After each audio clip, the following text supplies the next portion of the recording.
I just don't understand why you'd put so much effort into getting a job only to let a few things stand in your way. But it does stand to reason that if you weren't working for the last 2 years because of COVID, maybe you fell out of your good routines, maybe you lost your good discipline, you can't wake up on time, you can't keep your own schedule. I don't know. But the way the workforce has morphed in the last year, especially in the last 6 months, is shocking.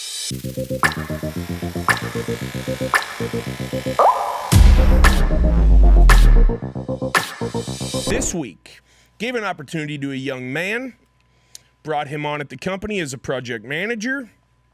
It is a commission-only position. It's a position that requires quite a bit of hustle, but we coach and train and all of that. For the first few weeks, we give our people draws toward upcoming sales to help them get on their feet, get momentum,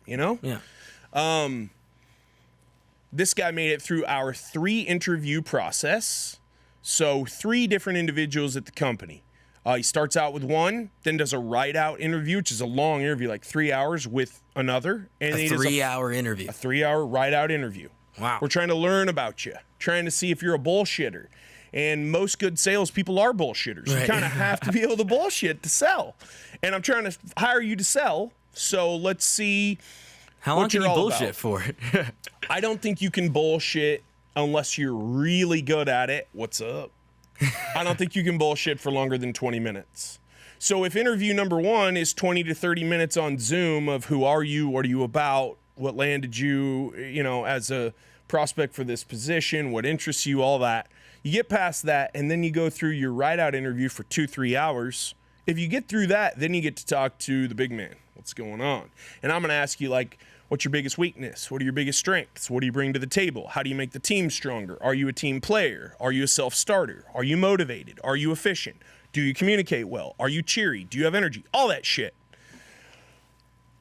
I have a question about that, actually. This dude passed all 3 with flying colors. Yeah, what's your question? What's the best way? A lot of people say, what's the best way to answer the best strength and best weakness?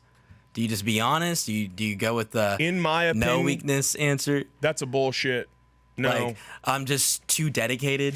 I think that you have to show some vulnerability. I'm going to know you're lying if you're like, my greatest weakness is that I care too much. I just care too much. I've used that too many times. Yeah. I would think that my biggest weakness is that I hate paperwork. That is actually, I cannot stand admin, paperwork, office work, desk work, computer work, any of that shit. I hate it.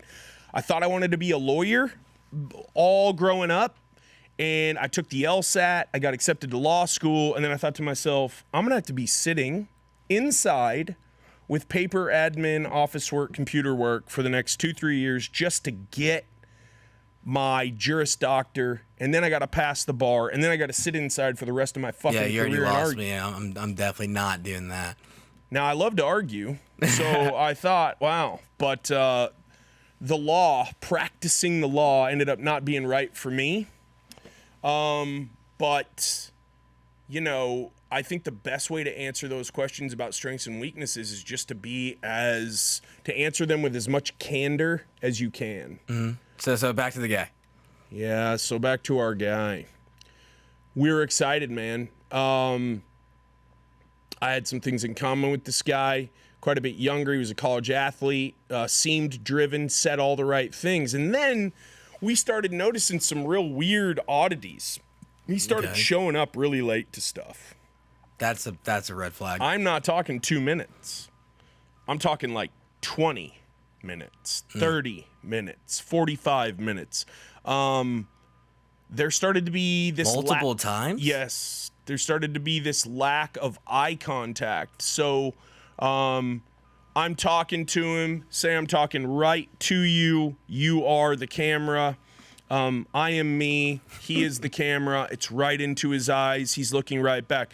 Well, into week 2, the camera is me and I'm him, and I'm talking to him, and he's just looking off into the distance like this. Really? And I'm like, what the fuck, man? What are we doing? Continues to be late. We have a come to Jesus with him. Okay, gonna try to be there. He's late the next day. Then don't hear anything from him for 4 days of the following week. And we're like, hey man, this isn't cool.